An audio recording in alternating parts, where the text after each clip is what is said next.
ಶ್ರೀಗುರುಭ್ಯೋ ನಮಃ ಪರಮಗುರುಭ್ಯೋ ನಮಃ. ಶ್ರೀಮದಾನಂದತೀರ್ಥಭಗವತ್ಪಾದಾಚಾರ್ಯಗುರುಭ್ಯೋ ನಮಃ. ವ್ಯಾಸಾಯ ಭವನಾಶಾಯ ಶ್ರೀಶಾಯ ಗುಣರಾಶಯೇ ಹೃದ್ಯಾಯ ಶುದ್ಧವಿದ್ಯಾಯ ಮಧ್ವಾಯ ಚ ನಮೋ ನಮಃ. ಅಭ್ರಮಂ ಭಂಗರಹಿತಂ ಅಜಡಂ ವಿಮಲಂ ಸದಾ ಆನಂದತೀರ್ಥಮತುಲಂ ಭಜೆ ತಾಪತ್ರಯಾಪಹಂ. ಆಪಾದಮೌಲಿಪರ್ಯಂతం ಗುರುಣಾಂ ಆಕೃತಿಂ ಸ್ಮರೇತ್ ತೇನ ವಿಘ್ನಾಃ ಪ್ರಣಶ್ಯಂತಿ ಸಿದ್ಧ್ಯಂತಿ ಚ ಮನೋರಥಾಃ. ಶ್ರೀಗುರುಭ್ಯೋ ನಮಃ. ಕಾಂತಾಯ ಕಲ್ಯಾಣಗುಣೈಕಧಾಮ್ನೇ ನವದ್ಯುನಾಥ ಪ್ರತಿಮಪ್ರಭಾಯ ನಾರಾಯಣಾಯ ಅಖಿಲಕಾರಣಾಯ ಶ್ರೀಪ್ರಾಣನಾಥಾಯ ನಮಸ್ಕರೋಮಿ. ಶ್ರೇಷ್ಠೋ ನ ರಾಮಸ್ಯ ಬಭೂವ ತಸ್ಮಾತ್ ನ ರಾಮರಾಜ್ಯೇ ಅಸುಲಭಂಚ ಕಿಂಚಿತ್ ತತ್ಪಾದಸೇವಾರತಿರೇಶ ನೈಚ್ಛತ್ ತಥಾಪಿ ಭೋಗಾನ್ ನನುಸಾ ವಿರಕ್ತಿ. ಈ ಪದ್ಯದಲ್ಲಿ ಹೇಳ್ತಾ ಇದ್ದಾರೆ, ಹನುಮಂತನಷ್ಟು ಪ್ರೀತಿಪಾತ್ರನಾಗಿರ್ತಕ್ಕಂತಹ ವ್ಯಕ್ತಿ ಯಾರೂ ಇಲ್ಲ. ರಾಮಸ್ಯ ತಸ್ಮಾತ್ ಪ್ರೇಷ್ಠ ನ ಬಭೂವ. ಹನುಮಂತನಷ್ಟು ಪ್ರೀತಿಪಾತ್ರನಾಗಿರ್ತಕ್ಕಂತಹ ವ್ಯಕ್ತಿ ರಾಮನಿಗೆ ಮತ್ತೊಬ್ಬನಿರಲಿಲ್ಲ. ಆ ರಾಮರಾಜ್ಯದಲ್ಲಿ ಯಾವುದೂ ದುರ್ಲಭ ಇರಲಿಲ್ಲ.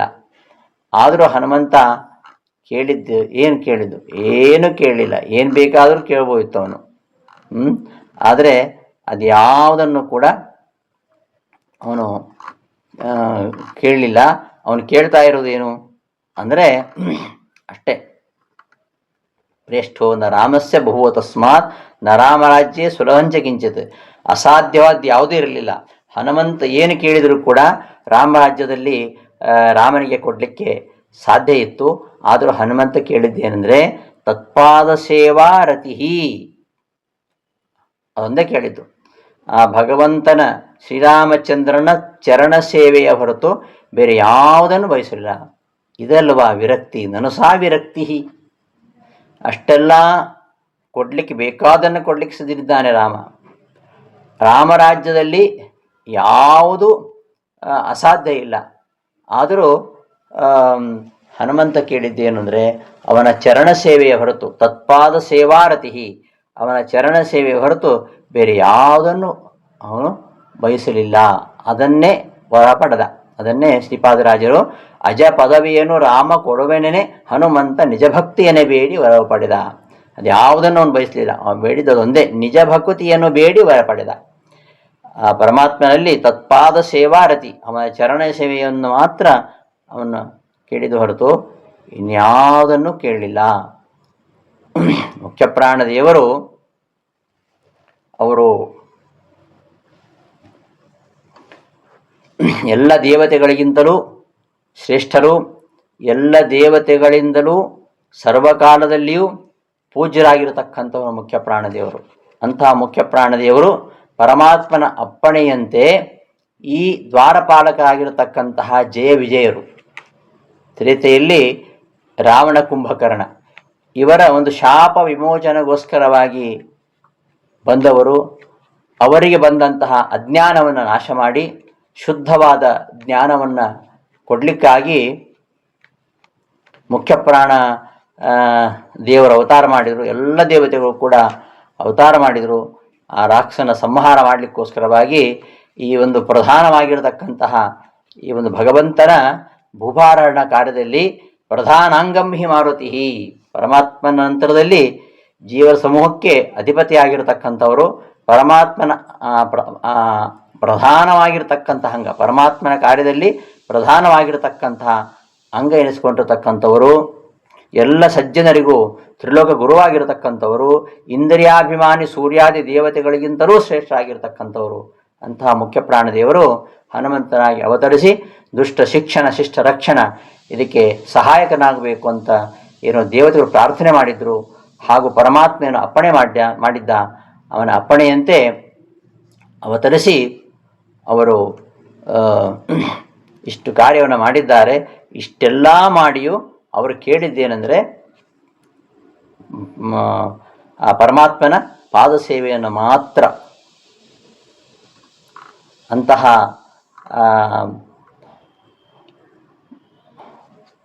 ಹನುಮಂತ ಪರಮಾತ್ಮನಲ್ಲಿ ಕೇಳಿದ್ದದನ್ನೇ. ಅದಕ್ಕೋಸ್ಕರವಾಗಿ ಇಂತಹ ಒಂದು ವೈರಾಗ್ಯ ಎಲ್ಲಿರ್ಲಿಕ್ಕೆ ಸಾಧ್ಯ ಎಂಬುದನ್ನು ಹೇಳ್ತಾ ಇದ್ದಾರೆ. ಈ ಹಿಂದೆ ಪಟ್ಟಾಭಿಷೇಕ ಆದಾಗ ಪಾರಿತೋಷಿಕ ಕೊಡ್ತಾ ಬಂದರು ಎಲ್ಲರಿಗೂ, ಎಲ್ಲ ಕಪಿಗಳಿಗೂ. ಹನುಮಂತನಿಗೇನು ಕೊಡಬೇಕು ಅಂತ ಬಂದಾಗ ಅದನ್ನೇ ಹೇಳಿದರು. ರಾಮಸ್ಯ ವಾಣ್ಯ ಮಣಿಮಂಜುಮಾಲಾ ವ್ಯಾಜೇನ ದೀರ್ಘಾಂ ಕರುಣಾಂ ಬಬಂಧ. ಆ ಮುಖ್ಯಪ್ರಾಣದೇವರು ಮಾಡಿರ್ತಕ್ಕಂಥ ಒಂದು ನಿಷ್ಕಾಮ್ಯ ಕರ್ಮ, ಯಾವುದೇ ಫಲಾಪೇಕ್ಷೆ ಇಲ್ಲದೆ ಮಾಡಿರ್ತಕ್ಕಂತಹ ಆ ಸೇವೆ ಏನಿದೆ, ಆ ಸೇವೆಗೆ ಮೆಚ್ಚಿ ಸೀತೆ ರಾಮ ಕೊಟ್ಟಿರತಕ್ಕಂತಹ ಆ ಮಣಿಮಂಜುಮಾಲೆಯನ್ನು ತೊಡಿಸುವ ನೆಪದಲ್ಲಿ ವಿಶೇಷವಾಗಿ ಅನುಗ್ರಹ ಮಾಡಲು, ಹಾಗೆ ಅವ ಸಹಭೋಗವನ್ನು ಬ್ರಹ್ಮ ಪದವಿಯನ್ನು ಕೊಟ್ಟ. ಹೀಗೆ ಆ ಲಕ್ಷ್ಮೀನಾರಾಯಣರಿಬ್ಬರು ಕೂಡ ಅನಂತವಾಗಿರ್ತಕ್ಕಂತಹ ಕಾರುಣ್ಯವನ್ನು ತೋರಿದ್ದಾರೆ, ಅನುಗ್ರಹ ಮಾಡಿದ್ದಾರೆ. ಇಂತಹ ಹನುಮಂತ ದೇವರನ್ನು ಅಗಸ್ತ್ಯರು ಒಂದು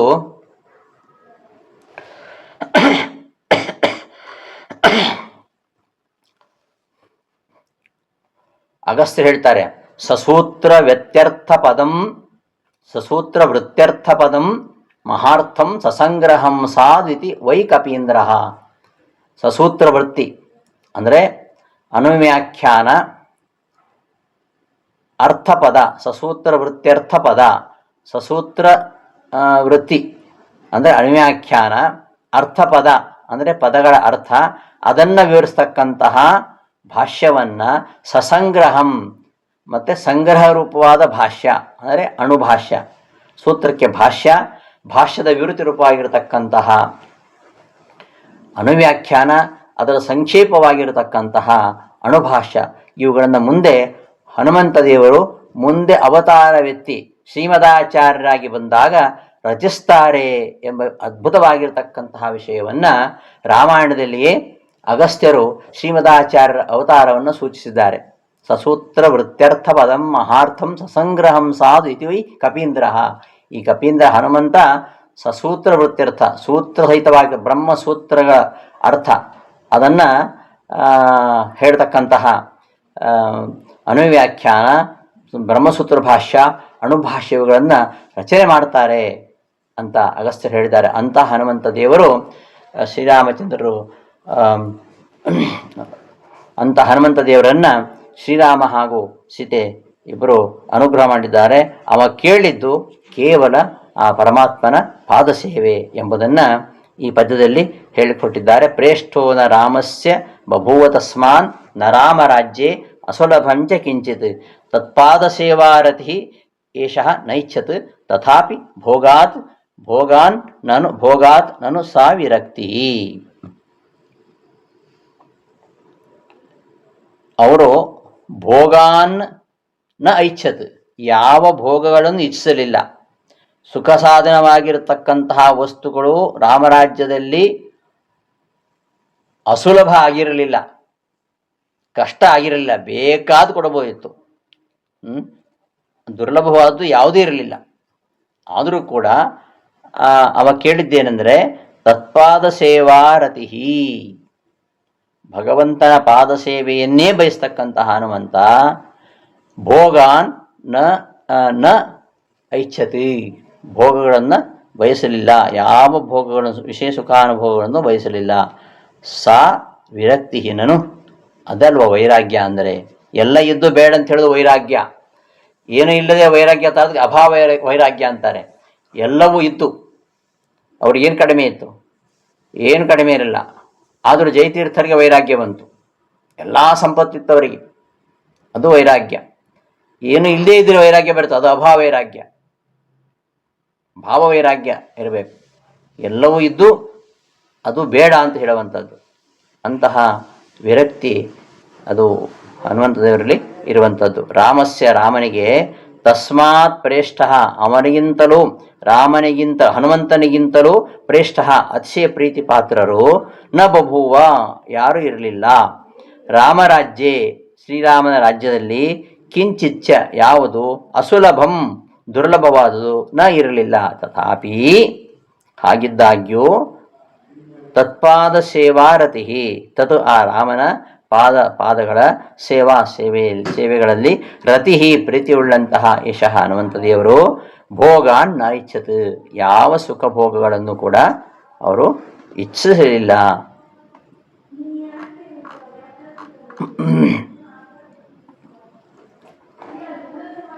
ರಾಮಸ್ಯ ಶ್ರೀರಾಮನಿಗೆ ತಸ್ಮಾತ್ ಹನುಮಂತನಿಗಿಂತಲೂ ಪ್ರೇಷ್ಠ ಪ್ರೀತಿಪಾತ್ರನಾಗಿರತಕ್ಕಂಥನು ನ ಬಭುವ ಇರಲಿಲ್ಲ. ರಾಮರಾಜ್ಯದಲ್ಲಿ ಕಿಂಚಿತ್ ಚ ಯಾವುದೂ ಸಹ ಅಸುಲಭಂನ ದುರ್ಭವಾಗಿಯೂ ಇರಲಿಲ್ಲ. ತಥಾಪಿ ಹಾಗಿದ್ದರೂ ತತ್ಪಾದ ಸೇವಾ ರತಿ, ಅವನ ಪಾದ ಸೇವೆಯನ್ನೇ ಬಯಸಿದಂತಹ ಹನುಮಂತ ದೇವರು. ತತ್ ಆ ರಾಮನ ಪಾದಗಳ ಸೇವೆಗಳಲ್ಲಿ ರತಿ ಪ್ರೀತಿಯುಳ್ಳಂತಹ ಯಶಃ ಈ ಹನುಮಂತ ದೇವರು ಭೋಗಾನ್ ನ ಐಚ್ಛತ್, ಭೋಗಗಳನ್ನು ಸುಖಾನುಭವವನ್ನು ಇಚ್ಛಿಸಲಿಲ್ಲ. ಸುಖ ಸಾಧನ ವಸ್ತುಗಳು ರಾಮರಾಜ್ಯದಲ್ಲಿ ಬೇಕಾದಷ್ಟಿದ್ದು, ಆದರೂ ಕೂಡ ಅದು ಯಾವುದನ್ನು ಕೂಡ ಅವರು ಬಯಸಲಿಲ್ಲ. ವಿರಕ್ತಿಹೀನನು ಅದು ವಿರಕ್ತಿಹೀನನು, ಅದು ವೈರಾಗ್ಯವಲ್ಲವೇ, ಅದುವೇ ನಿಜವಾದ ವೈರಾಗ್ಯ ಅಂತ ನಾರಾಯಣ ಪಂಡಿತಾಚಾರ್ಯರು ಇಲ್ಲಿ ತಿಳಿಸ್ತಾ ಇದ್ದಾರೆ. ಹೀಗೆ ಪರಮಾತ್ಮನ ವಿಶೇಷ ಅನುಗ್ರಹಕ್ಕೆ ಪಾತ್ರನಾಗಿರತಕ್ಕಂತಹ ಹನುಮಂತ ದೇವರು ರಾಮಚರಿತ್ರೆ ಎಂಬ ಅಮೃತದಲ್ಲಿ ಸದಾ ಮುಳುಗಿದವರಾಗಿ ಅವರ ಚರಣಾರವಿಂದದಲ್ಲಿ ರಮಿಸ್ತಾರೆ. ಪದೇ ಪದೇ ಆ ರಾಮದೇವರಿಗೆ ನಮಸ್ಕಾರ ಮಾಡ್ತಾನೆ ಇರ್ತಾರೆ. ಅದನ್ನೇ ಮುಂದಿನ ಪದ್ಯದಲ್ಲಿ ಹೇಳ್ತಾರೆ. ನಮೋ ನಮೋ ನಾಥ ನಮೋ ನಮಸ್ತೆ, ನಮೋ ನಮೋ ರಾಮ ನಮೋ ನಮಸ್ತೆ, ಪುನಃ ಪುನಸ್ತೆ ಚರಣಾರವಿಂದಂ ನಮಾಮಿ ನಾಥೇತಿ ನಮಸ್ಸರೇಮೇ. ಆ ಹನುಮಂತ ದೇವರು ಮತ್ತೆ ಮತ್ತೆ ನಮಸ್ಕಾರ ಮಾಡ್ತಾನೆ ಇರ್ತಾರೆ. ಆ ಪರಮಾತ್ಮ ಚರಣಾರವಿಂದಗಳಿಗೆ ಯಾವಾಗಲೂ ಮತ್ತೆ ಮತ್ತೆ ನಮಸ್ಕಾರ ಮಾಡ್ತೇನೆ ಅಂತ ರಾಮನ ಸೇವೆಯಲ್ಲಿಯೇ ಅವರು ತುಂಬ ವಿನೋದಗೊಂಡ್ರು ಅಂತ ಹೇಳ್ತಾ ಇದ್ದಾರೆ. ರಾಮಚರಿತ್ರೆ ಎಂಬ ಅಮೃತದಲ್ಲಿ ಸದಾ ಮುಳುಗ್ತಾ ಶ್ರೀರಾಮನ ಪಾದ ಸೇವೆಯನ್ನು ಮಾಡ್ತಾ ಅದರಲ್ಲೇ ಅವರು ಸಂತೋಷಗೊಂಡರು ಎಂಬುದನ್ನು ಈ ಮುಂದಿನ ಈ ಪದ್ಯದಲ್ಲಿ ಹೇಳ್ತಾ ಇದ್ದಾರೆ. ನಮೋ ನಮೋ ನಾಥ ನಮೋ ನಮಸ್ತೆ, ಸಹ ನಾಥ ತೇ ನಮಃ ನಮಃ ನಮಃ ನಮಃ. ಹೇ ರಾಮ ತೇ ನಮಃ ನಮಃ ನಮಃ ನಮಃ. ಹೇ ನಾಥ ತೇ ಚರಣಾರವಿಂದಂ ಪುನಃ ಪುನಃ ನಮಾಮಿ ಇತಿ ನಮನ್ ರೇಮೆ. ಸಹ ಹನುಮಂತನು ಹೇ ನಾಥ, ಹೇ ಸ್ವಾಮಿಯೇ, ತೇ ನಿನಗೆ ನಮಃ ನಮಃ ನಮಃ ನಮಃ, ನಿನಗೆ ನಮಸ್ಕಾರಗಳು. ರಾಮ, ಹೇ ಶ್ರೀರಾಮಚಂದ್ರನೇ, ತೇ ನಿನಗೆ ನಮಃ ಅಂದರೆ ನಮಃ ನಮಃ ನಮಃ ನಮಃ, ನಿನಗೆ ನಮಸ್ಕಾರಗಳು. ಹೇ ನಾಥ, ಹೇ ಸ್ವಾಮಿಯೇ, ತೇ ನಿನ್ನ ಚರಣಾರವಿಂದಂ ತಾವರಿ ಹೂವಿನಂತಿರತಕ್ಕಂತಹ ಪಾದವನ್ನು ಪುನಃ ಪುನಃ ಮತ್ತೆ ಮತ್ತೆ ನಮಾಮಿ ನಮಸ್ಕಾರ ಮಾಡ್ತೇನೆ. ಇತಿ ಹೀಗೆ ನಮಸ್ಕಾರ ಮಾಡುತ್ತಾ ರೇಮೆ ಸಂತೋಷಗೊಂಡ್ರು ಅಂತ ಈ ಪದ್ಯದ ಅರ್ಥ. ಪದ್ಯದ ವಿಶೇಷ ಇಲ್ಲ, ಸರಳವಾಗಿದೆ. ಯಾವಾಗಲೂ ಹನುಮಂತ ದೇವರು ರಾಮನಿಗೆ ನಮಸ್ಕಾರ ಮಾಡ್ತಾನೇ ಇದ್ದರು ಎಂಬುದನ್ನು ಇಲ್ಲಿ ಹೇಳ್ತಿದ್ದಾರೆ. ಸಹ ಹನುಮಂತ ದೇವರು ಹೇ ನಾಥ, ಹೇ ಸ್ವಾಮಿಯೇ, ತೇ ನಿನಗೆ ನಮಃ ನಮಃ ನಮಃ ನಮಃ, ನಮಸ್ಕಾರಗಳು, ಅನಂತ ನಮಸ್ಕಾರಗಳು. ರಾಮ, ಹೇ ಶ್ರೀರಾಮಚಂದ್ರನೇ, ತೇ ನಿನಗೆ ನಮಃ ನಮಃ ನಮಃ ನಮಃ, ನಮಸ್ಕಾರಗಳು. ಹೇ ನಾಥ, ಹೇ ಸ್ವಾಮಿಯೇ, ತೇ ನಿನಗೆ ನಿನ್ನ ಚರಣಾರವಿಂದಂ ಕಮಲಂತಿರತಕ್ಕಂತಹ ಪಾದವನ್ನು ಪುನಃ ಪುನಃ ಮರಳಿ ಮರಳಿ ನಮಾಮಿ ನಾನು ನಮಸ್ಕಾರ ಮಾಡ್ತೇನೆ.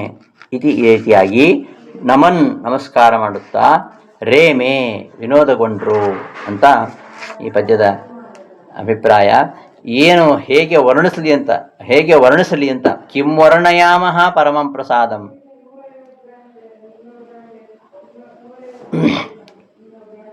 ಸೀತಾಪತೆ ತತ್ರ ಹರಿಪ್ರಬರ್ಹೆ ಮುಂಚನ್ಮಹೀಂ ನಿತ್ಯ ನಿಷೇವಣಾರ್ಥಂ ಸ್ವಾತ್ಮಾನಮೇವೈಷ ದದೌ ಯದಸ್ಮೈ.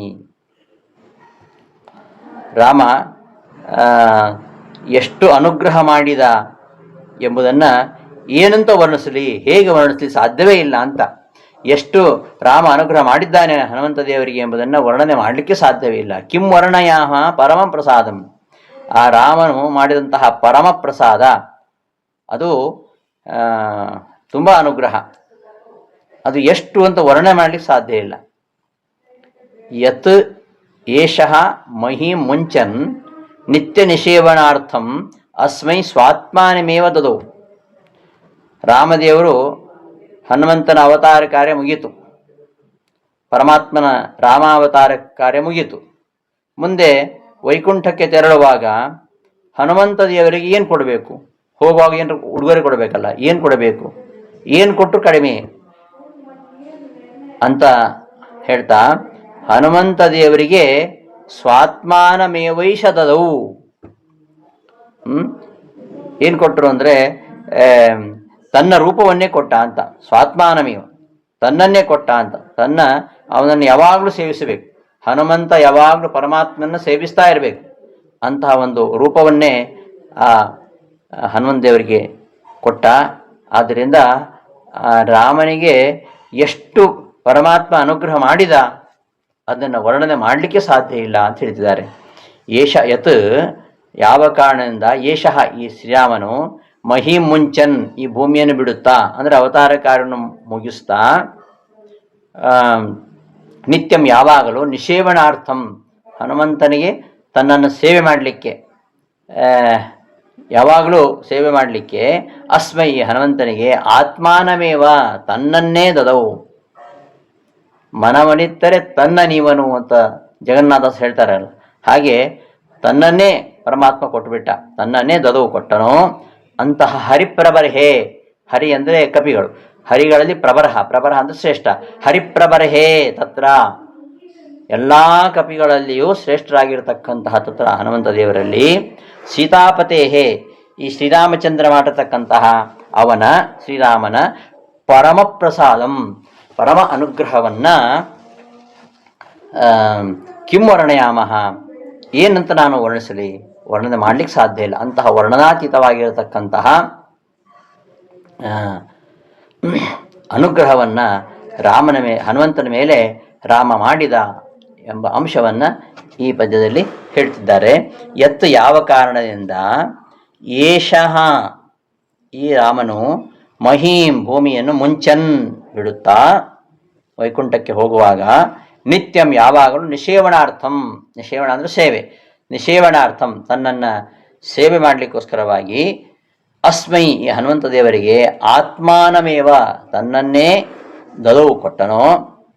ಅಂತಹ ಕಪಿಪ್ರಬರ್ಹೆ ಹರಿಪ್ರಬರ್ಹೆ ಅಂತಹ ಕಪಿಗಳಲ್ಲಿ ಶ್ರೇಷ್ಠನಾಗಿರತಕ್ಕಂತಹ ತತ್ರ ಹನುಮಂತ ದೇವರಲ್ಲಿ ಸೀತಾಪತೇಹೇ ಪರಂ ಪ್ರಸಾದಂ, ಆ ಸೀತಾಪತಿ ಶ್ರೀರಾಮಚಂದ್ರನ ಪರಮಪ್ರಸಾದಂ ಆ ಹೆಚ್ಚಾದ ಪ್ರಸಾದವನ್ನು ಅನುಗ್ರಹವನ್ನು ಕಿಂ ವರ್ಣಯಾಮಃ ಹೇಗೆ ವರ್ಣಿಸಲಿಕ್ಕೆ ಸಾಧ್ಯ ಇಲ್ಲ. ಅಂತಹ ಅನುಗ್ರಹವನ್ನು ಮಾಡಿದ್ದಾರೆ. ಪರಂಧಾಮಕ್ಕೆ ಹೋಗುವಾಗ ತನ್ನ ರೂಪವನ್ನೇ ಮುಖ್ಯಪ್ರಾಣ ದೇವರಿಗೆ ಹನುಮಂತ ದೇವರಿಗೆ ಶ್ರೀರಾಮ ಕೊಟ್ಟು ಪರಂಧಾಮಕ್ಕೆ ಹೋಗಿಬಿಡ್ತಾನೆ. ಹೋದ ಮೇಲೆ ಅವರ ಆಜ್ಞಾನುಸಾರವಾಗಿ ಆ ಭಗವಂತನ ಆಜ್ಞಾನುಸಾರವಾಗಿ ಈ ಹನುಮಂತ ದೇವರು ರಾಮಚರಿತ್ರೆ ಎಂಬ ಅಮೃತದಲ್ಲಿ ಸದಾ ಮಗ್ನರಾಗಿ ಸದಾ ಮುಳುಗಿದವರಾಗಿ ಆ ರಾಮಚಂದ್ರನನ್ನು ಸೇವಿಸ್ತಾ ಅವರು ಕಿಂಪುರುಷ ಖಂಡದಲ್ಲಿ ಈ ರಾಮಚಂದ್ರ ದೇವರನ್ನು ಅಪರೋಕ್ಷವಾಗಿ ನೋಡುತ್ತಾ ಇವತ್ತಿಗೂ ವಾಸ ಮಾಡಿದ್ದಾರೆ ಅಂತ ಮುಂದಿನ ಪದ್ಯದಲ್ಲಿ ಹೇಳಿ ಹನುಮಂತ ಅವತಾರವನ್ನು ಕವಿಗಳು ಮುಗಿಸ್ತಾ ಇದ್ದಾರೆ. ಸ್ವಾನಂದ ಹೇತೌ ಭಜತಾಂ ಜನಾನಾಂ ಮಗ್ನಃ ಸದಾ ರಾಮಕಥಾ ಸುಧಾಯಾಂ ಅಸಾವಿಧಾನಿಂಚ ನಿಷೇವಮಾಣೋ ರಾಮಂ ಪತಿಂ ಕಿಂಪುರುಷೇ ಕಿರಾಸ್ತೆ. ಹನುಮಂತ ದೇವರು ಕಿಂಪುರುಷ ಖಂಡದಲ್ಲಿ ಸೇವಿಸ್ತಕ್ಕಂತಹ ಭಕ್ತರಿಗೆ, ತನ್ನನ್ನು ಸೇವಿಸ್ತಕ್ಕಂತಹ ಭಕ್ತರಿಗೆ ಮೋಕ್ಷ ಸುಖವನ್ನೇ ಕೊಡತಕ್ಕಂತಹ ರಾಮನ ಚರಿತ್ರೆ ಕೇಳಿದರೆ ಅಂಥವರಿಗೆ ಸುಖ ಆಗತ್ತೆ. ಅಂತಹ ಮೋಕ್ಷ ಸುಖವನ್ನು ಕೊಡತಕ್ಕಂತಹ ರಾಮದೇವರ ಚರಿತ್ರೆ ಎಂಬ ಸುಧೆಯಲ್ಲಿ ಅಮೃತದಲ್ಲಿ ಸದಾ ಮುಳುಗಿದವರಾಗಿ ಆ ರಾಮಚಂದ್ರನನ್ನ ಸೇವಿಸ್ತಾ ಸುಜೀವಿಗಳ ಉದ್ಧಾರಕ್ಕೋಸ್ಕರವಾಗಿ ಕಿಂಪುರುಷ ಖಂಡದಲ್ಲಿ ಅಪರೋಕ್ಷವಾಗಿ ರಾಮನನ್ನು ಪ್ರತ್ಯಕ್ಷವಾಗಿ ನೋಡ್ತಾ ಅವರು ಇವತ್ತು ಕೂಡ ರಾಮನನ್ನು ಸೇವಿಸ್ತಾ ಅಲ್ಲಿ ಇದ್ದಾರೆ ಎಂಬುದನ್ನು ಈ ಪದ್ಯದಲ್ಲಿ ಹೇಳ್ತಿದ್ದಾರೆ. ಅಸೌ ಇದಾನೀಂಚ ಭಜತಾಂ ಜನಾನಾಂ ಸ್ವಾನಂದ ಹೇತೋ. ಮುಖ್ಯಪ್ರಾಣದೇವರು ಹನುಮಂತ ರೂಪದಿಂದ ಯಾಕಿದ್ದಾರೆ ಅಂದರೆ, ಒಂದು ರಾಮನ ಕಥೆಯನ್ನು ಸದಾ ಅದರಲ್ಲಿ ಮುಳುಗಿದ್ದಾರೆ. ಯಾಕಿದ್ದಾರೆ ಅಂದರೆ ಈಗಲೂ ಕೂಡ ಭಜಿಸುವವರ ಸ್ವಾನಂದ ಹೇತು, ಯಾರು ತನ್ನನ್ನು ಭಜಿಸ್ತಾರೋ ಅವರಿಗೆ ಸ್ವಾನಂದ ಹೇತವು, ಸೇವಿಸುವ ಭಕ್ತರಿಗೆ ಸ್ವರೂಪಾನಂದಾವಿರ್ಭೂತವಾಗಿರತಕ್ಕಂತಹ ಮೋಕ್ಷಕ್ಕೆ ಹೇತವು ಕಾರಣವಾಗಿರುವಂಥದ್ದು. ಹೇತವು ಯಾವುದು? ರಾಮಕಥಾ ಸುಧಾಯಾಮ್. ಯಾರು ಪರಮಾತ್ಮನನ್ನು ಭಜಿಸ್ತಾರೋ ಅಂತಹ ಜನರಿಗೆ ಸ್ವಾನಂದ ಹೇತವು ರಾಮಕಥಾ ಸುಧಾಯಾಮ್, ಅಂತಹ ಅವರಿಗೆ ಮೋಕ್ಷ ಸುಖವನ್ನು ಕೊಡಲಿಕ್ಕೆ ಕಾರಣವಾಗಿರುವಂಥದ್ದು ರಾಮಕಥಾ ಸುಧಾ, ರಾಮನ ಕಥೆ ಎಂಬ ಚರಿತ್ರೆ. ಅದರಲ್ಲಿ ಸದಾ ಮಗ್ನ, ಯಾವಾಗಲೂ ಮುಳುಗಿದವರಾಗಿ ಪತಿಂ ಪ್ರಭುವಾಗಿರತಕ್ಕಂತಹ ರಾಮಂ ಶ್ರೀರಾಮಚಂದ್ರನನ್ನು ನಿಷೇವಮಾಣ ಸೇವಿಸ್ತಾ ಕಿಂಪುರುಷೇ ಕಿಂಪುರುಷ ಖಂಡದಲ್ಲಿ ಆಸ್ತೆ ವಾಸವಾಗಿದ್ದಾರೆ ಅಂತ ಹೇಳ್ತಾ ರಾಮಾವತಾರದ ಚರಿತ್ರೆಯನ್ನು ಮುಗಿಸಿ ಮುಂದಿನ ಪದ್ಯದಲ್ಲಿ ಭೀಮಾವತಾರದ ಚರಿತ್ರೆಯನ್ನು ಹೇಳಲಿಕ್ಕೆ ಆರಂಭಿಸ್ತಾರೆ.